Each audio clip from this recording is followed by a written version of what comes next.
Okay, here we go. Okay, where is everybody? Where? Okay, here we go. Oh, it's right here.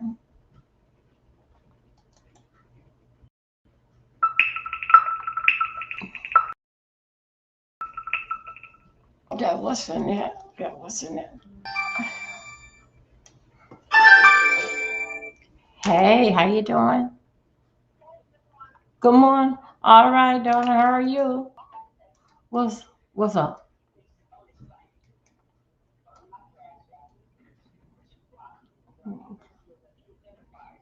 Uh huh.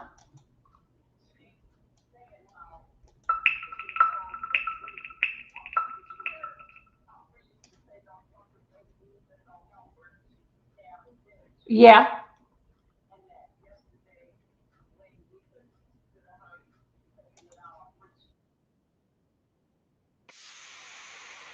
Well, hold on a second. Wait a minute. Hold on. Wait. Hold on a second. I got to go on the room. Let me just get these people all set up here. Wow. You mean to tell me? Hold on a second. Wait a minute. Get these people set up here.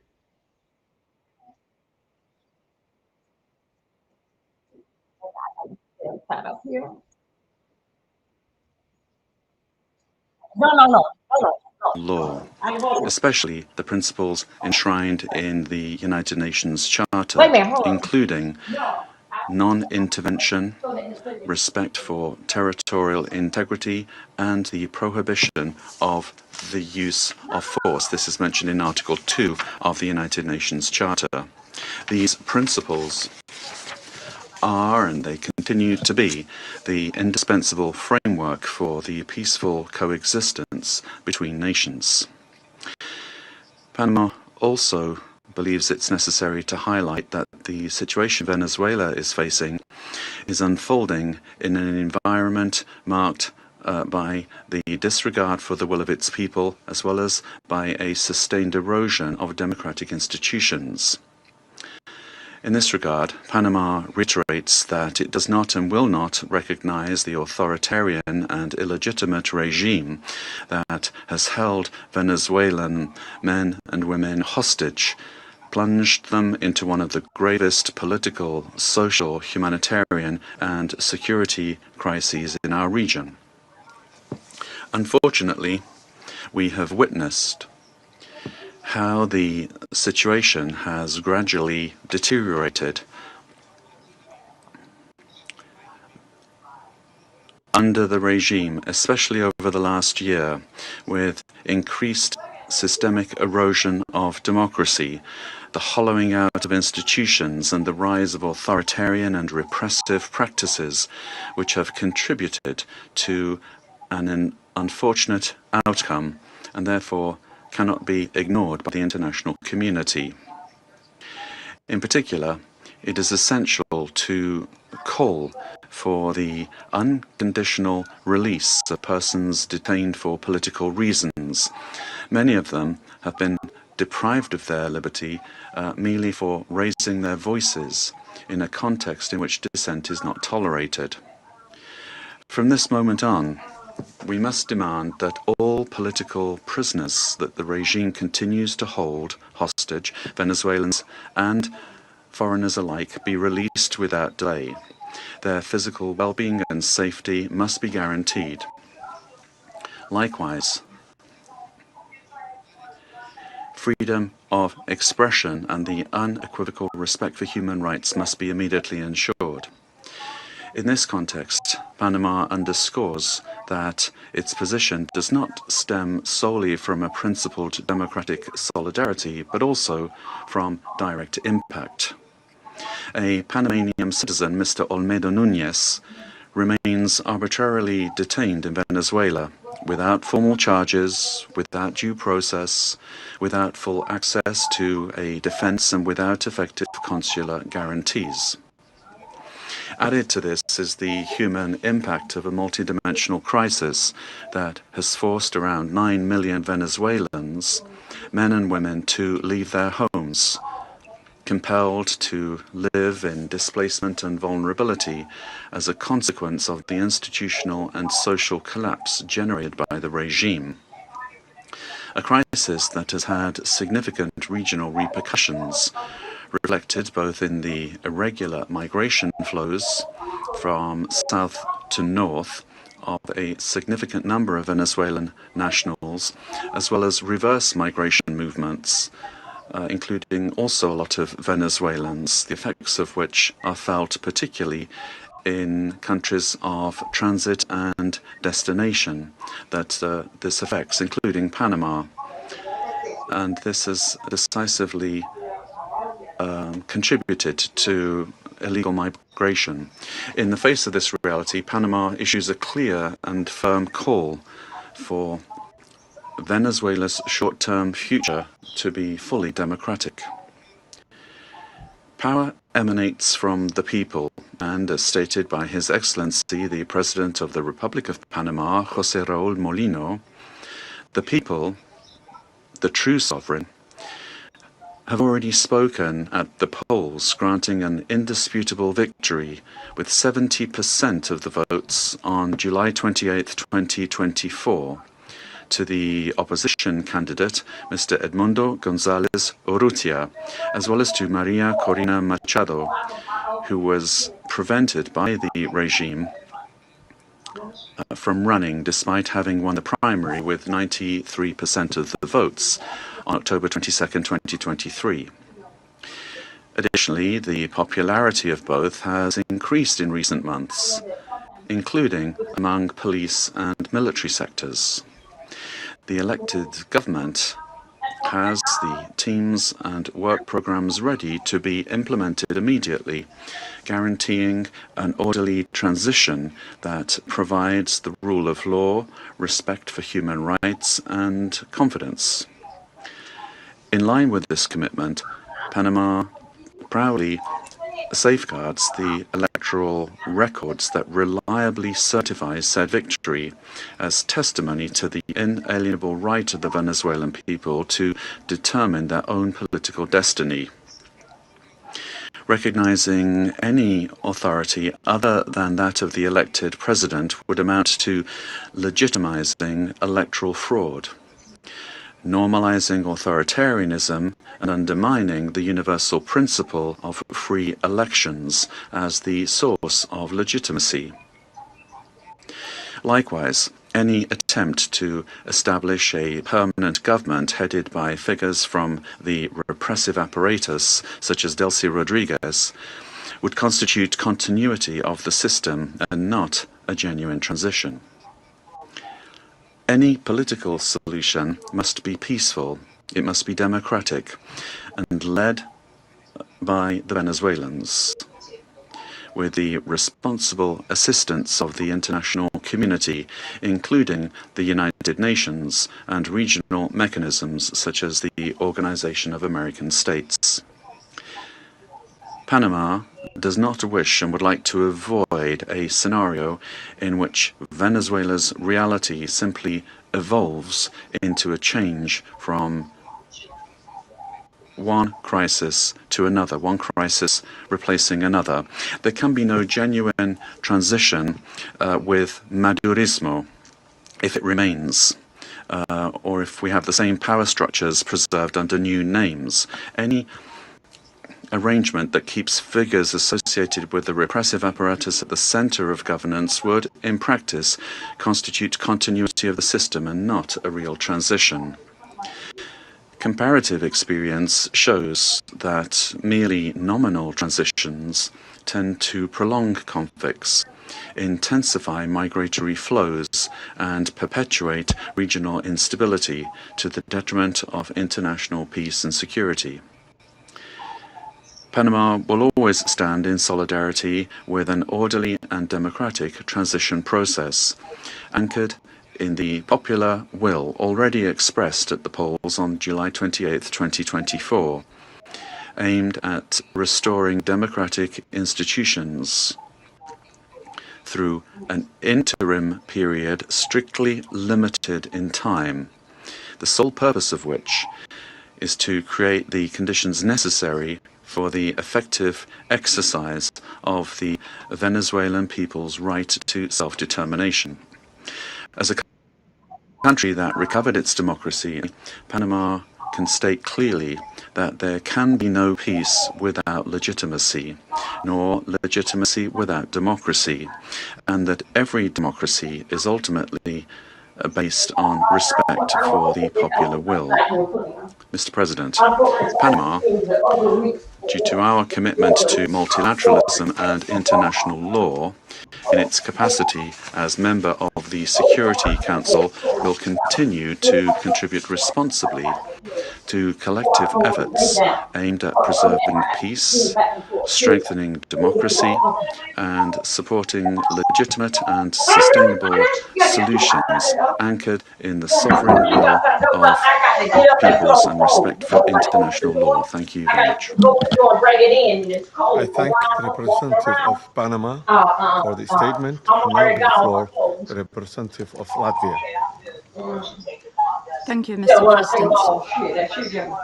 At the outset, I would like to congratulate Somalia on assuming the presidency of the United Nations Security Council in January, and wish you all success. Latvia takes its seat on the Council with a profound sense of honor and responsibility for this role. And let me thank Under-Secretary General Rosemarie DiCarlo for today's briefing on behalf of the Secretary General, and I thank the invited speakers. The Security Council bears primary responsibility for the global efforts to uphold peace, security, and rule of law worldwide. Latvia recalls that under all circumstances, the principles of international law and the UN Charter must be upheld. All efforts now focus on ensuring de-escalation and stability in Venezuela, based on inclusive dialogue and broad societal support. Latvia encourages all relevant actors to prioritize diplomatic efforts and work collectively towards a peaceful, democratic, and sustainable future for Venezuela. Latvia stands in solidarity with the people of Venezuela and their right to freedom and democracy. Rights that were not respected by the Maduro regime during 2024 presidential elections and before, and which remain unmet to this day. The regime of Nicolas Maduro was rooted in mass repression, corruption, organized crime, including drug trafficking, and posed a grave threat to security of the region and the world. It has repeatedly violated the UN Charter and undermined international law, including through open support for Russia's aggression against Ukraine. The Maduro regime does not represent the will of the Venezuelan people and has relied on widespread, systematic repressions of human rights across the country to maintain power. 8 million Venezuelans have been forced to flee the country since 2014. Latvia also remains committed to working jointly together with partners to counter global transnational organized crime networks, including in Latin America and Caribbean. Such criminal activities place the lives of countless people at grave risk, particularly women and children. Addressing these challenges requires sustained cooperation in full respect of international law. Latvia continues to closely monitor the situation in Venezuela and stands prepared to continue working with its partners to support a peaceful, democratic, and just transition that reflects the aspirations of the Venezuelan people. And I thank you. I thank the representative of Latvia for her statement, and now give the floor to the representative of Denmark. Thank you, Mr. President. And let me also thank Under-Secretary General DiCarlo for her briefing on behalf of the Secretary General. We also listened carefully to the briefing by Mr. Freitas and Mr. Sachs. Mr. President, Denmark joins the Secretary General in expressing deep concern over the evolving situation in Venezuela. Since this Council met to discuss the situation 2 weeks ago, we have seen a drastic escalation, culminating in a large-scale military operation on January 3rd. At our last meeting, Denmark urged all actors to strictly adhere to international law and to de-escalate tensions and exercise the necessary restraint. Today, we echo the Secretary General in his concern regarding the worrying implications of this military action. Independent of the situation in Venezuela, these developments constitute a dangerous precedent.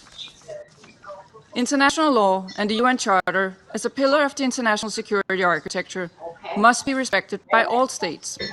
Denmark recalls the foundational principle of international law that forbids states from threatening or using force against another state's territorial integrity and political independence.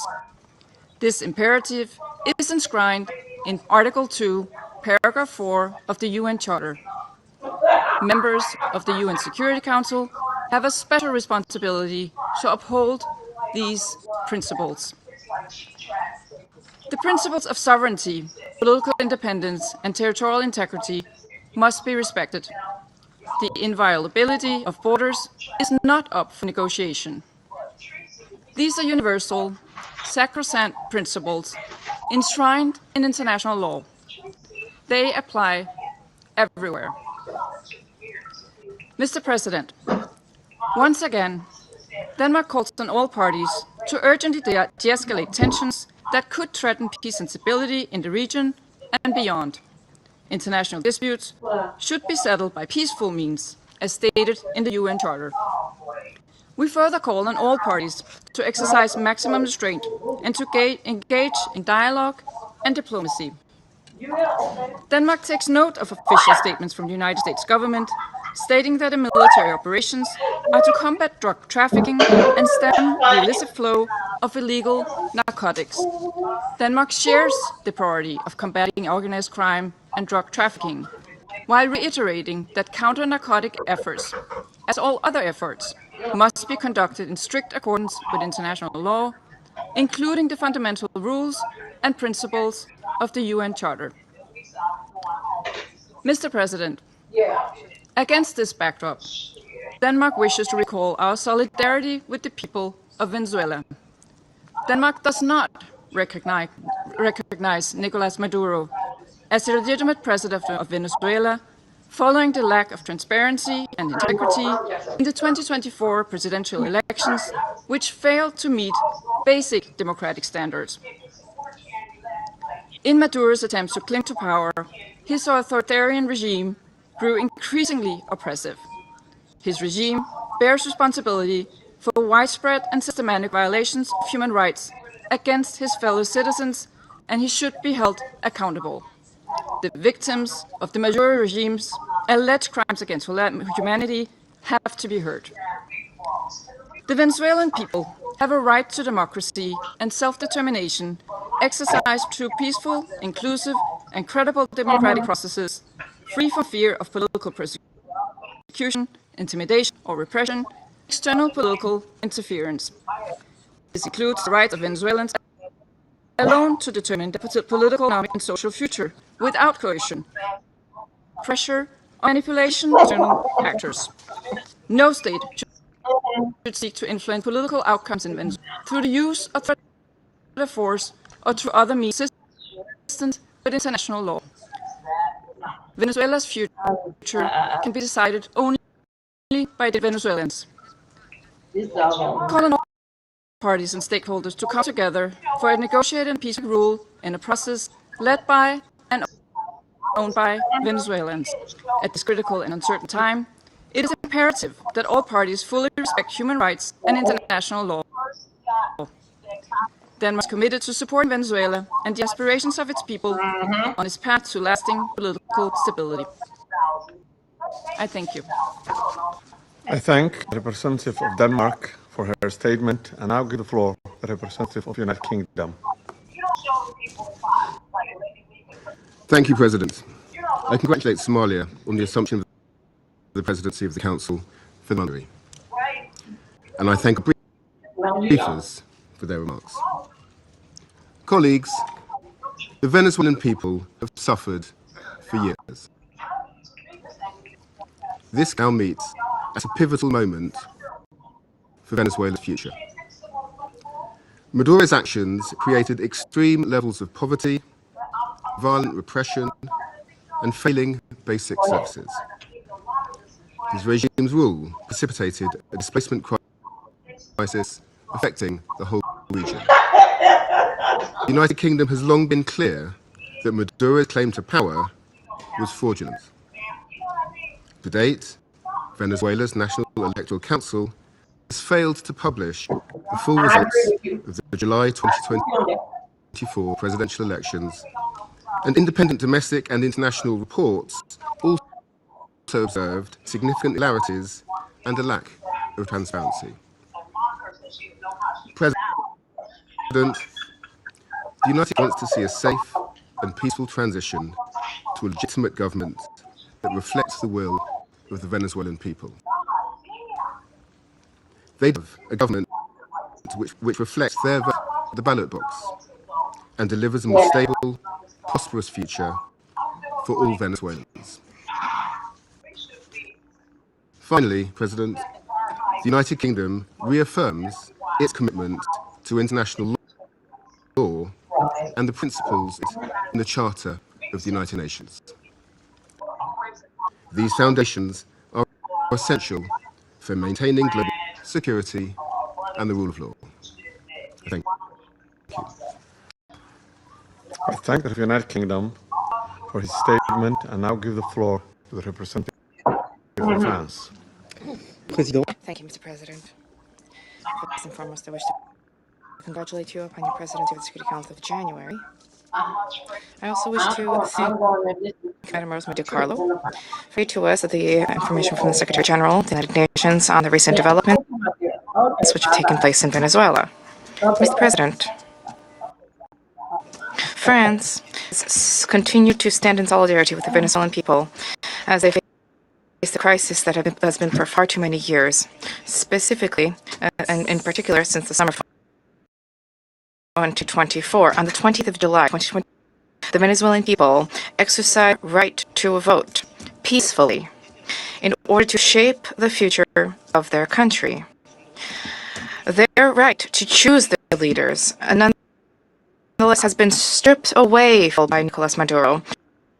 Must we recall the facts? The electoral process has been marred by numerous irregularities, and the final counting of votes was marred by a flagrant lack of transparency. In line with the democratic aspirations of the Venezuelan people, Nicolas Maduro has systematically responded with a repression of a dissident voice, of members of the opposition, and of civil society, as well as with arbitrary detentions. France has always expressed itself with clarity about the fact that these practices are unacceptable and that respect for human rights must be upheld. Mr. President, the military operation which has led to the capture of Nicolas Maduro runs counter to the principle of peace dispute resolution and runs counter to the principle of non-use of force.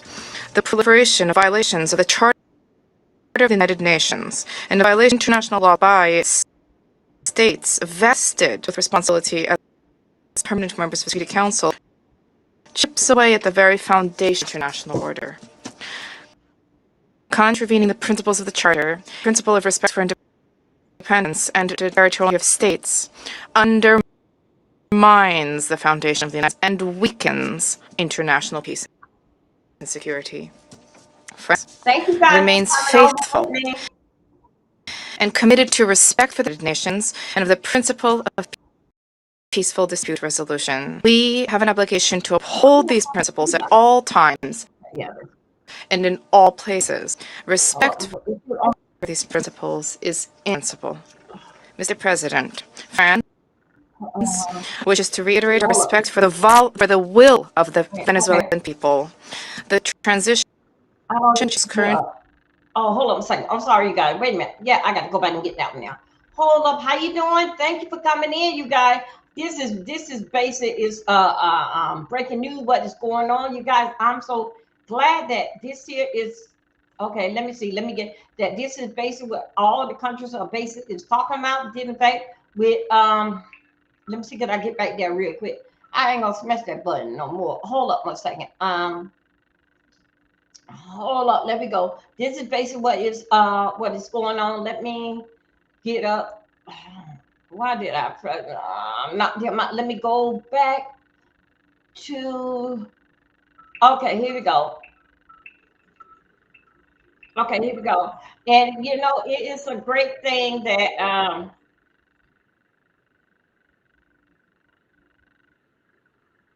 Hold on a second.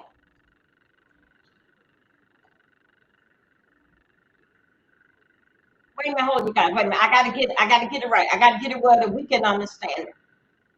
Oh, hold on a second.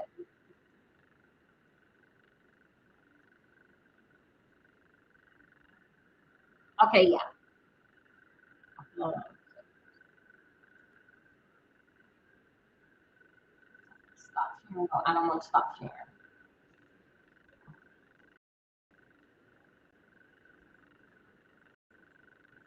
Did I ever get on live?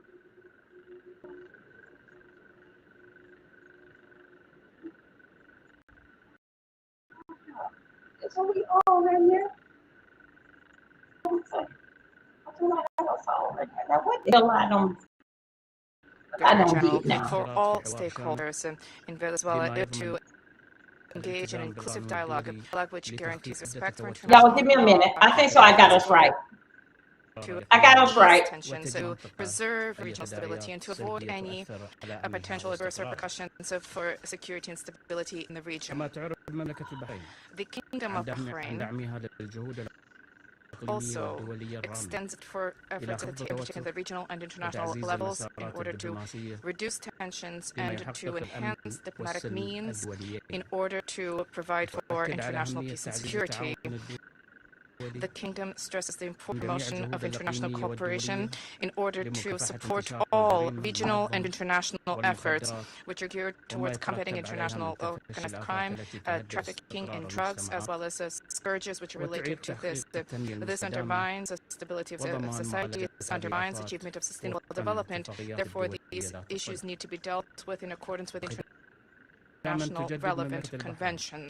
By way of conclusion, the Kingdom of Bahrain reaffirms our support for regional and international efforts to achieve a political, lasting solution in the Bolivarian Republic of Venezuela. This needs to be achieved through regional cooperation and with respect for national sovereignty. The goal is to provide for security and stability in Venezuela, to avoid risks of conflict and division, to protect civil peace, and to contribute to the preservation of regional security and stability, as well as international peace and security. Thank you, Mr. President. I thank the representative of Bahrain for the statement and now give the floor to the representative of Pakistan. Thank you, Mr. President. Allow me to begin by congratulating Somalia on its assumption of the presidency for this month and assuring you of my delegation's full support and cooperation. We welcome the new members joining the Council. I thank Under-Secretary General Rosemary DiCarlo for reading out the remarks of the Secretary General and the valuable briefing. We also take note of the views shared by Mr. Jeffrey Sachs and Ms. Mercedes de Freitas. I welcome the participation of the permanent representative of Venezuela alongside the representative of other countries from the region and beyond in the meeting. Mr. President, Pakistan views the recent developments in Venezuela with profound concern. In a world already beset by crises, escalating tensions and instability in the Caribbean do not augur well for regional and international peace and security. The UN Charter enjoins us to refrain from the threat or use of force against the territorial integrity or political independence of any state. The UN Charter also binds member states to sovereign equality, non-interference in the internal affairs of others, and settlement of international disputes by peaceful means. Unilateral military action contravenes these sacrosanct principles and the doctrine of sovereign immunity. Such actions set dangerous precedents that risk eroding the foundations of the global legal framework. They also fuel instability, which, as history has shown time and again, can lead to unpredictable and uncontrollable outcomes for years to come. Mr. President, at this critical juncture, the path forward must be one of dialogue and diplomacy. Durable solutions to political differences can only be found through peaceful means, with full respect for the will of the Venezuelan people, free from any external interference. We hope that Latin American and the Caribbean region, as a zone of peace, will remain free from conflict and confrontation and continue its march towards enhanced regional cooperation and improved prosperity for the people. we urge all parties to exercise maximum restraint, de-escalate tensions, pursue peaceful coexistence, refrain from any actions that could exacerbate the volatile situation, and engage in dialogue, including by utilizing the sincere offers of mediation. The good offices of the Secretary General also always remain available for purpose. Lastly, Mr. President, I affirm Pakistan's commitment to contributing constructively to the discharge of the Security Council's primary responsibility for addressing the threat to international peace and security by diffusing tensions, promoting Pacific settlement, and upholding respect for international law and the UN Charter. Peace and stability of Venezuela and the welfare and prosperity of its people with full ownership must be the overriding objective of all efforts. I thank you. I thank the representative of Pakistan for this statement and now give the floor to the representative of Greece. Thank you, Mr. President. At the outset, I would like to congratulate Somalia for assuming the presidency of the Council for the month of January, and I would like to welcome the newly elected members joining the Council. I would also like to thank José Di Carlo for her briefing on behalf of the Secretary General, as well as Mr. Sachs and Ms. De Freitas for their remarks. Mr. President, Greece is closely monitoring developments in Venezuela. We urge all actors to exercise maximum restraint and to refrain from actions that would deepen the crisis and undermine prospects for peace and stability. Greece reiterates that the Charter of the United Nations and international law, including human rights law, must always be respected. We also recall the obligation of all parties to protect civilians, especially in times of heightened tensions. Greece shares the priority of combating transnational organized crime and drug trafficking, which pose a significant security threat worldwide. We reiterate that these challenges should be addressed through sustained cooperation in full respect of international law. Mr. President, Greece firmly believes that dialogue and diplomacy are the only viable tools for a peaceful transition and a sustainable resolution of the crisis. We join the Secretary General in encouraging all actors in Venezuela to engage in inclusive and meaningful dialogue in full respect of human rights, democratic principles, and the rule of law. We have long been clear that Nicolas Maduro's and illegitimate president's claim to power lacks legitimacy. Greece has not recognized the results of the rigged elections of July 28, 2024, and has always supported initiatives aimed at achieving a democratic solution for Venezuela. We stand firmly with the people of Venezuela in pursuit of a democratic future, and we express the hope that the recent events will lead to this effect. The voices of all Venezuelans need to be heard, and they deserve governance that reflects their will through peaceful and inclusive processes. In this spirit, we will continue to support efforts aimed at achieving a peaceful, negotiated transition that ensures the will of all Venezuelans is fully respected. Greece stands ready to support all regional and international efforts at the peaceful resolution of the crisis in line with the Charter of the United Nations and international law. I thank you. I thank the representative of Greece for his statement and now give the floor to the representative of Bolivarian Republic of Venezuela. Thank you very much, Mr. President. Before coming to the substance of our statement, I think we need to make an institutional clarification. We note with concern that an attempt is being made to present to the Security Council a supposed representative of civil society, a person whose public career trajectory bears the hallmarks of sustained funding from foreign governments and transnational corporations. This has been the case for years, as well as participation in processes of political destabilization and the promotion of institutional breakdown in our own country.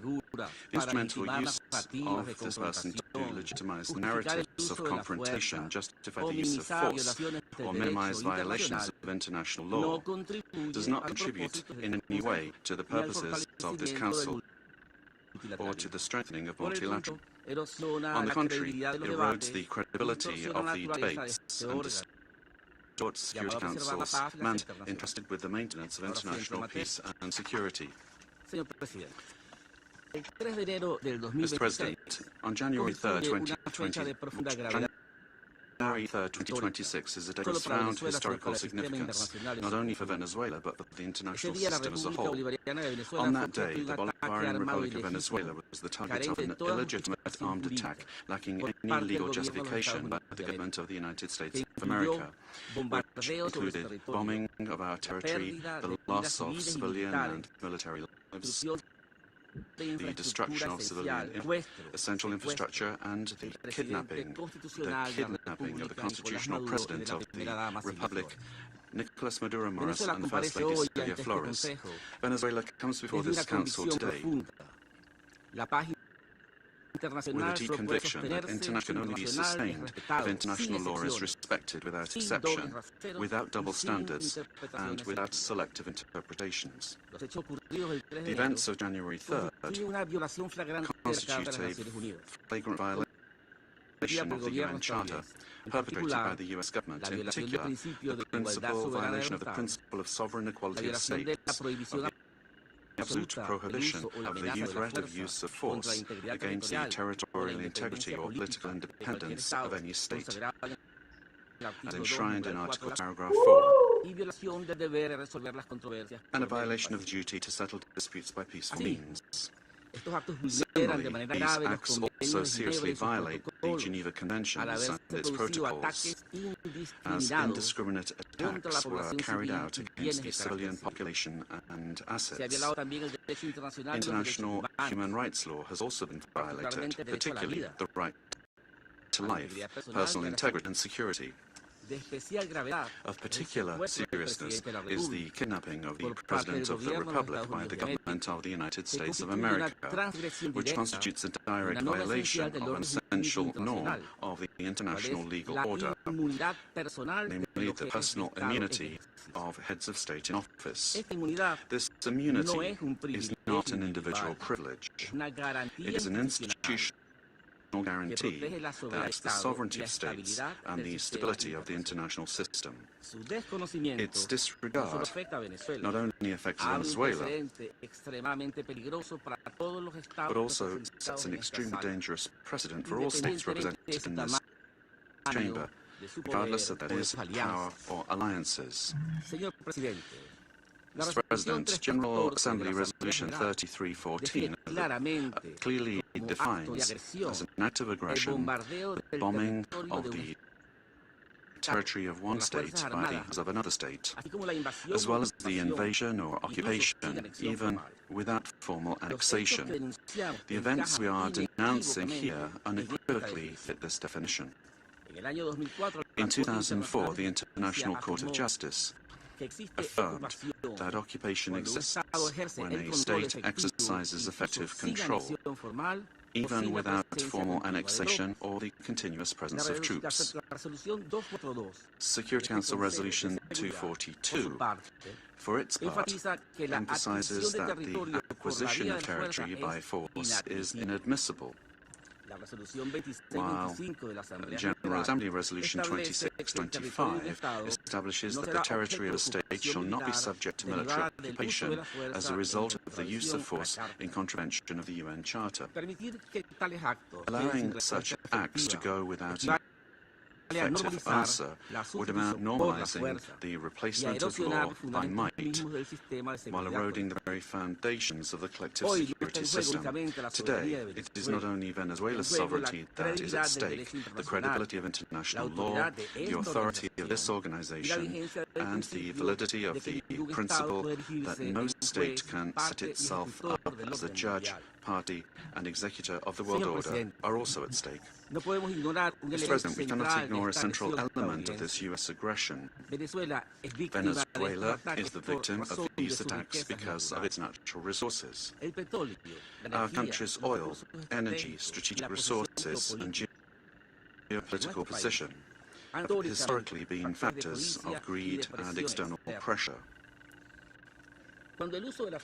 When force is used to control resources, impose governments, or redesign states, we are faced with a logic that harks back to the worst practices of colonialism and neocolonialism.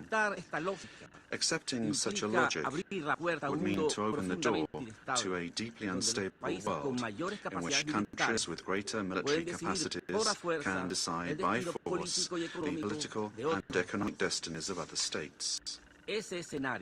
This scenario not only threatens Venezuela, it threatens international peace and security as a whole. If the kidnapping of a head of state, the bombing of a sovereign country, and the open threat of further armed action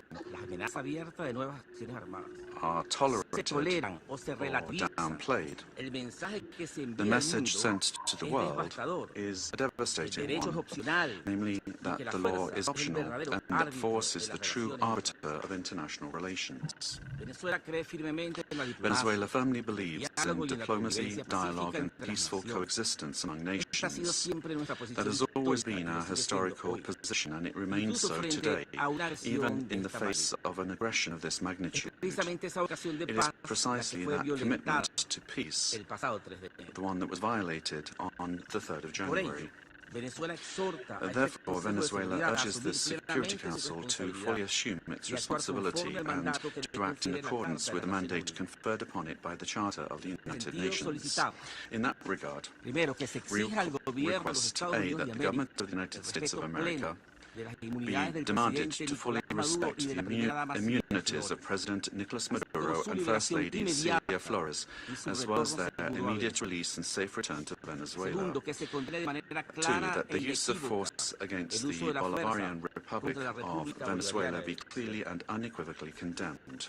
Thirdly, that the principle of non-acquisition of territory or resources by force be reaffirmed. And 4, that measures aimed at de-escalation, the protection of the civilian population, and the restoration of international law be adopted.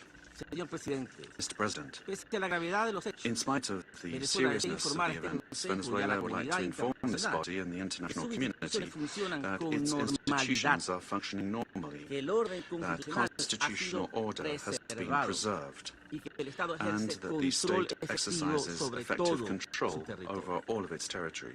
In accordance with our Constitution,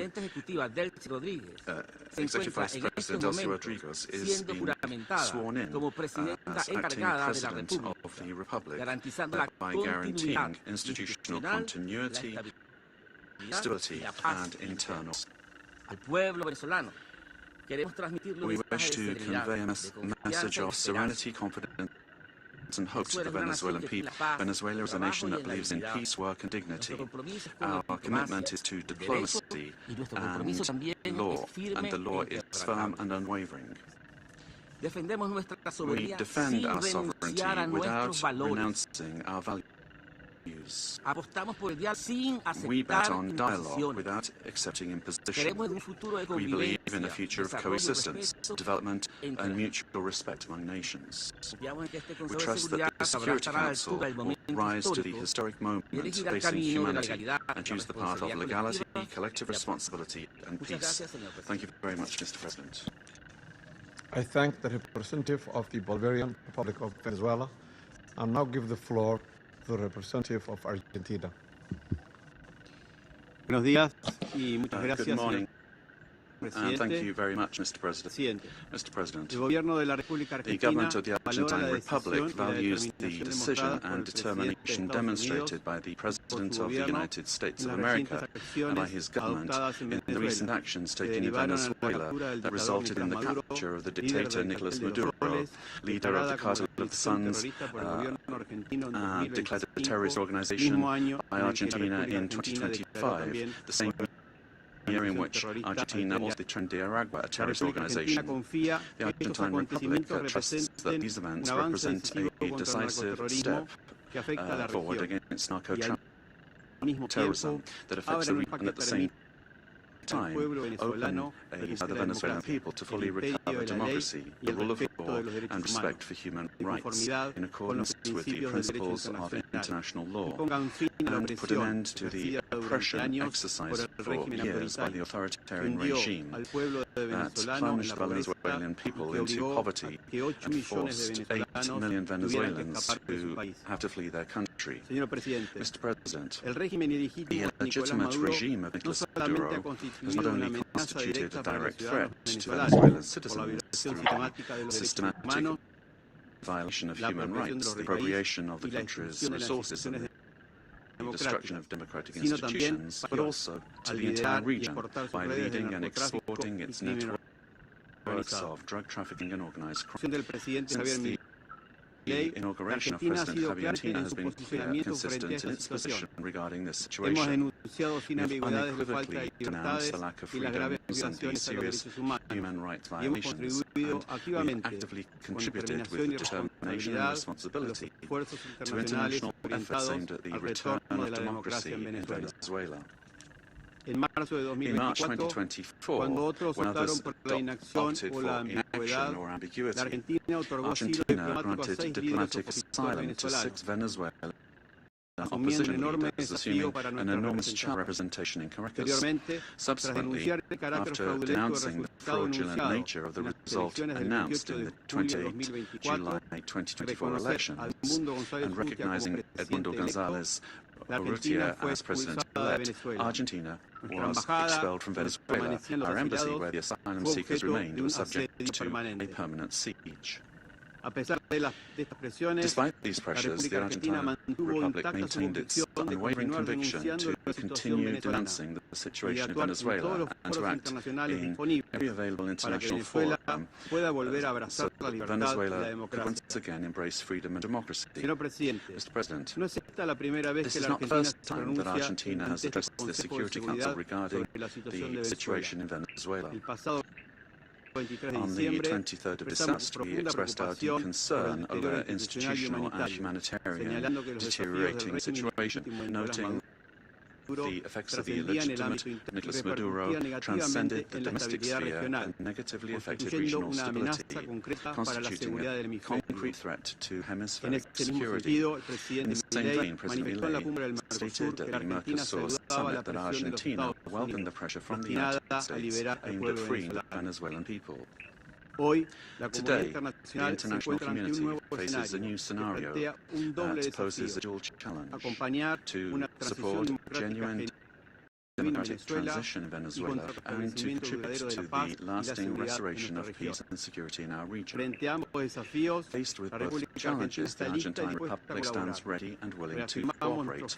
We reaffirm our firm commitment to the full institutional normalcy and the rule of law in Venezuela, always safeguarding the freedom, human dignity and prosperity of the brotherly Venezuelan people, as well as our determination to continue fighting against the scourge of narco-terrorism and those who contribute to financing.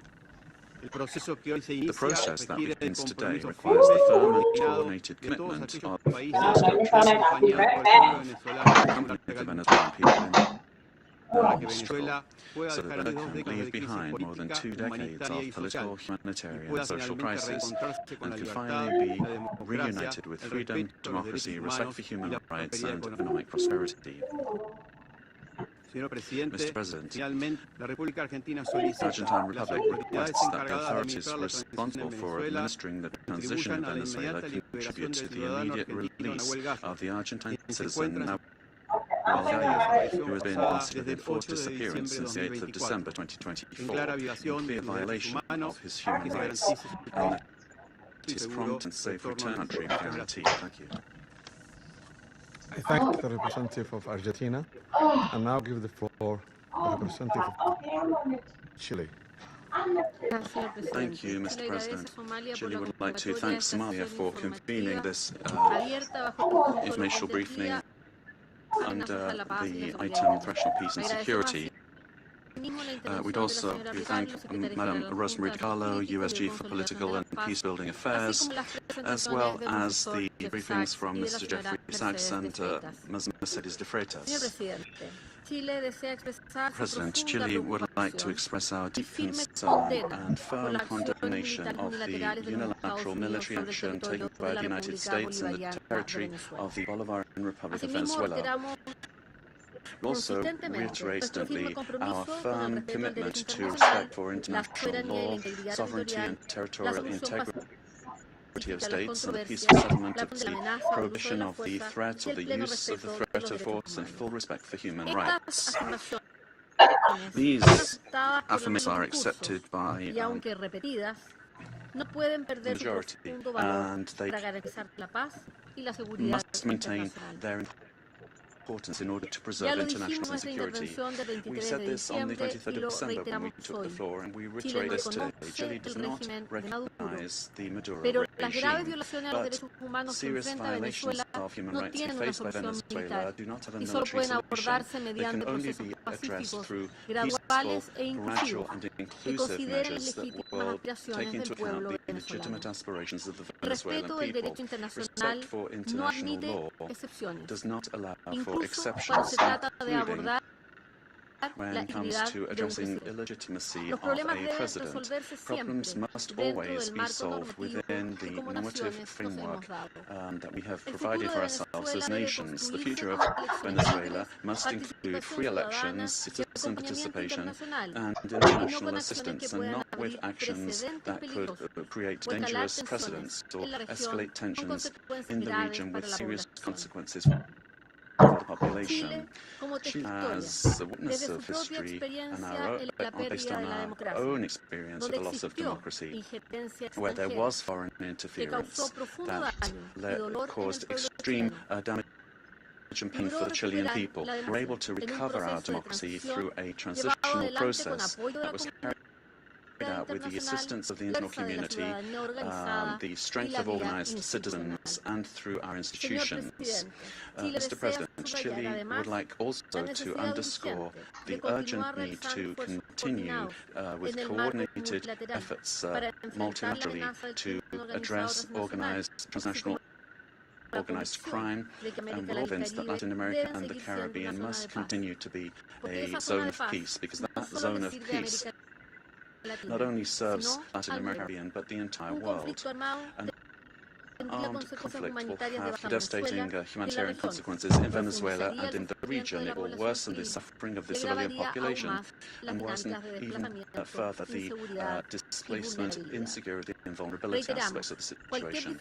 We reiterate that any differences must be dealt with exclusively through peaceful means in strict respect for international law, the sovereignty of states, and the prohibition of the threat of the use of force.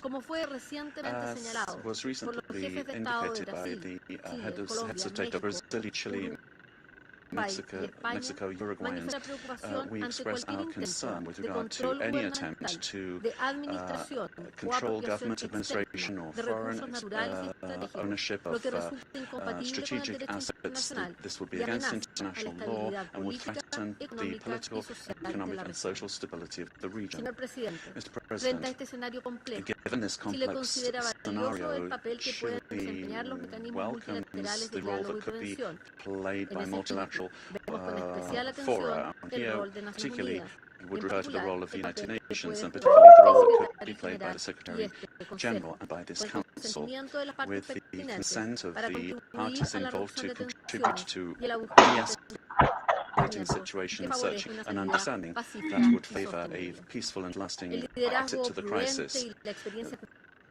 Prudent leadership and the our organization, as well as the regional organizations and mechanisms, could be very relevant to avoid a further worsening of the situation and to keep open the channels of communication. Chile reiterates its preparedness to support constructive initiatives that will point in this direction and work together with the region and with the international community for stability and mutual understanding and respect for the principles that underpin this organization. Thank you.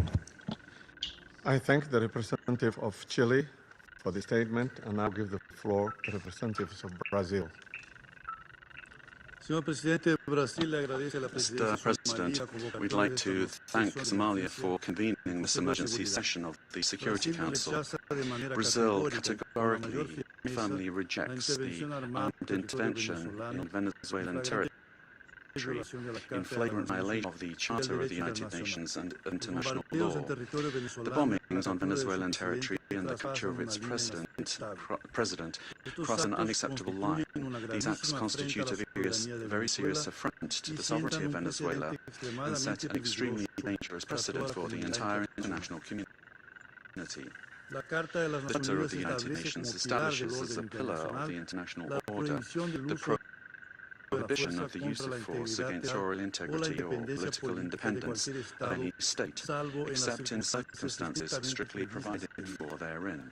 The acceptance of actions of this nature would inexorably lead to a scenario marked violence, disorder, and the erosion of multilateralism to the detriment of international law and institutions. The effects of the weakening of international governance and cooperation mechanisms are already evident. The record number since the Second World War of 61 active armed conflicts, the unprecedented figure of 117 million people in situations of humanitarian disaster around the world, reflecting the increase in wars, displacement, and crimes against humanity, such as the genocide in Gaza, and the global increase in military spending, which is approaching the historical mark of $2.7 trillion. As Brazil has reiterated on numerous occasions, the norms that govern coexistence among states are mandatory and universal. They do not admit exceptions based on ideological, geopolitical, political, economic, or any other kind of interests or projects. They do not admit that the exploitation of natural or economic resources justifies the use of force or the illegal change of a government. The multipolar world of the 21st century, which promotes peace and prosperity, must not be confused with spheres of influence. We cannot accept the argument that the end justifies the means. This reasoning lacks legitimacy and opens the possibility of granting the strongest the right to define what is just or unjust, what is right or wrong, and even to ignore national sovereignty, imposing actions to be taken by the weakest. Latin America and the Caribbean have made peace a conscious, lasting, and irreversible choice. The resort to force in our region evokes chapters of history that we believed we'd left behind us and endangers the collective effort to preserve the region as a zone of peace and cooperation, free of armed conflicts, respectful of international law and the principle of non-intervention. Armed interventions in the past have had profoundly negative and lasting consequences. Contrary to freedom and democracy, those interventions produced authoritarian regimes and serious violations of human rights, leaving as a lamentable result thousands of dead, political prisoners, tortured persons, and disappeared persons whose families still today search for their loved ones as well as justice and reparation. For the first time in South America, a profoundly alarming event has occurred. An external armed aggression with the deployment of troops and bombings in a neighboring country contiguous with Brazil, with which we share more than 2,000 kilometers of border. Mr. President, South America is a zone of peace. I insist on that. We have upheld and will uphold with full determination peace and non-intervention in our region. Furthermore, Brazil does not believe the solution to the situation in Venezuela lies in the creation of protectorates in the country, but rather in solutions that respect the self-determination of the Venezuelan people within the framework of its constitution. The events of January 3rd transcend the regional sphere. The attack on the sovereignty of any country, regardless of the direction of its government, affects the entire international community. This and other cases of armed intervention against the sovereignty of a country, its territorial integrity or its institutions must be vehemently condemned. It is up to this Council to assume its responsibility and react with determination, clarity and obedience to international law in order to prevent the law of force from prevailing over the force of law. Brazil trusts that the future of Venezuela will be built by the Venezuelan people through dialogue, without external interference, and within the framework of international law. Thank you. I thank the representative of Brazil for the statement, and now give the floor to the representative of Mexico. Señor Presidente, Mr. President, gracias por haber convocado thank you for a esta reunión having de emergencia del convened Consejo. this emergency meeting of the El Council. gobierno de México ha hecho The government of explícita Mexico ya has already su posición de made condena its position a la clear with agresión regard to our militar condemnation del of the pasado 3 military de aggression enero of January contra 3rd objetivos en against territorio de targets in the Venezuela territory of en Venezuela, clara in violación clear violation of artículo Article 2 de la of Carta the de las Charter Naciones of the Unidas. United Nations. Estas acciones These no actions deben must not permitirse, be pues allowed, constituyen as they un severo constitute a golpe severe a blow la Carta to the y al Charter multilateralismo. and to multilateralism. México quisiera Mexico would precisar like to los clarify the siguientes following 4 points. puntos. 4 points. Número 1. La Number 1, proscripción the de la prohibition amenaza of the threat y el uso de la of fuerza the use of contra la force soberanía, against the la sovereignty, integridad territorial territorial integrity, o la or independencia political política independence de todo of Estado any state es el is fundamento the del derecho foundation internacional, of international law, sin importar el regardless país of the o el country gobierno de que or se the trate. government involved. 2. La Two. retórica que apunta Rhetoric hacia un pointing escalamiento towards the o escalation expansión or de las acciones expansion of militares, military actions, incluidos otros including países de to nuestra other countries región, in our region, amenaza estabilidad regional regional. stability. 3. 3. El Consejo de The Seguridad Security Council tiene la has the responsabilidad responsibility y sobre todo and, above la all, it has obligación the de obligation actuar de to manera act decisiva decisively y sin and dobles without estándares double ante standards violaciones in graves a la face of Carta serious y para violations of restablecer the Charter la paz y la and seguridad to restore internacionales international peace and en security estricto in apego strict adherence a lo to the dispuesto en provisions su artículo of Article 24 24 y and observando observing el Article artículo 27.3. 27, inciso 3. 4. 4. Corresponde a los It pueblos is for soberanos sovereign peoples decidir to su destino decide their y destiny encontrar and to soluciones find pacíficas, peaceful, democráticas, democratic and making it possible for the popular will expressed at the ballot box will be the foundation for reconstruction in Venezuela. We would also urge call for the release of all prisoners that are still in the prisons of that country, and we reiterate that the return to democratic institutions in Venezuela, and the possibility for the legitimately elected authorities to resume their functions are fundamental steps for the stability in the region. Finally, Paraguay reaffirms our historic commitment to the peaceful settlement of disputes, and we would observe current events in Venezuela, and we would urge democratic means to be given priority for a ordered transition. Our commitment will continue to be to the democratic principles of the rule of law and peace in society. Thank you much, Mr. President.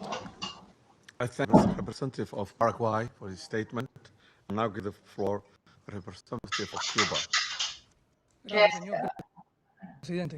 Thank you, Mr. President. Mr. President, Cuba aligns itself with the statement to be delivered by Eritrea on behalf of the group of friends, United Nations and on behalf of the non-aligned movement. Since September of last year, Cuba has been denouncing the hegemonic and criminal plans of the United States and its aggressive projection against Venezuela and the region. We have clearly been exposed to the serious and unpredictable consequences of the irresponsible conduct of the US government for the political, social and economic stability of Latin America and the Caribbean, and more generally, for international peace and stability. On the 23rd of December, in this very body, we set out a sequence and escalation of actions carried out by the United States with the aim of overthrowing by force the legitimate and constitutional government of Venezuela and destroying the civic and military union. The United States resorted to various means to materialize its plans for the nation, including vile extrajudicial executions and acts of piracy, maritime terrorism against oil-tanker crews in international waters of the Caribbean Sea, as well as the imposition of an illegal naval blockade against Venezuela, and the politically motivated as its legitimate government as a foreign terrorist organization. Previously, it had subjected that country to prolonged unilateral coercive measures, economic asphyxiation, smear campaigns and attacks against some of its important institutions, exposing it to a cruel psychological war, with absolute disrespect for the Charter of the United Nations and international law, including relevant resolutions adopted by this Council and by the General Assembly. On January 3rd, United States military forces attacked Venezuela with total brutality and treachery, and in an unacceptable and barbaric act kidnapped its legitimate president, Nicolas Maduro, and his companion, Celia Flores. Condemns in the strongest terms the military aggression of the United States against Venezuela, while categorically reiterating its absolute support and solidarity with the Venezuelan people, and joins the demand that the government of the United States release the constitutional president Nicolas Maduro Moros and his Celia Flores. In the criminal attack perpetrated by the United States, 32 Cubans lost their lives in combat actions. They were carrying out missions on behalf of the Revolutionary Armed Forces and the Ministry of the Interior at the request of counterpart bodies of that country. Our compatriots honorably fulfilled their duty and fell after fierce resistance in direct combat against the attackers, or as a result of the bombings of the facilities. Through their heroic actions, they upheld the solidarity sentiments of millions of our compatriots. Mr. President, cowardly U.S. aggression against Venezuela is a criminal act in violation of international law and the UN Charter. It constitutes a dangerous escalation of the sustained war campaign waged for years by the United States against that sister nation, which intensified since September 2025 with the aggressive naval deployments in the Caribbean Sea under mendacious pretense without any evidence whatsoever. The U.S. military attack against Venezuela has no justification whatsoever. It does not respond to provocation, nor does it possess legitimacy. It is based on the aberrant doctrine of peace through force and undermines the stability and peace that have characterized our Latin American and Caribbean region for years. It's to promote a change in the constitutional order of the Bolivarian Republic of Venezuela, really chosen by its people. Its ultimate objective is not the false narrative of combating drug trafficking, but control over Venezuela's land and natural resources, as has been openly and shamelessly declared by President Trump and his Secretary of State. This is an imperialist and fascist aggression, objectives of domination that seeks to revive the U.S. hegemonic ambitions over our America, but in the outdated Monroe Doctrine. It also seeks to intimidate and subjugate the governments of Latin America and the Caribbean. Cuba calls for an urgent from the international community against this criminal attack on Venezuela, a peaceful nation that does not attack the United States or any other country. We call on all government elements, social movements and peoples of the world to condemn the U.S. military aggression against Venezuela and to this act of state terrorism that threatens international peace and security and seeks to impose a new doctrine of U.S. imperialist domination nation in Latin America and the Caribbean and in the world. Mr. President, the recent statements about imperialist plans to steer Venezuela toward a supposed safe, appropriate and prudent transition are totally unacceptable. In the US vision of domination, this means imposing a puppet government functional to its predatory goals, particularly unrestricted access to and plundering of resources that by right belong to the Venezuelan people. Determining the destiny of Venezuela is an exclusive right of its people without external interference. If the US government, lacking any moral authority whatsoever, truly cared about the peace, freedom and justice of Venezuelan men and women, it would not an absolute disregard for the lives, sovereignty and territorial integrity of that nation. I conclude by reaffirming our unwavering adherence to okay, you guys, I don't receive my package. Now I'm going to end this live and I'll come back later. with the firmness and Thank determination you. that currencies demand, always in defense of Okay, I'm leaving.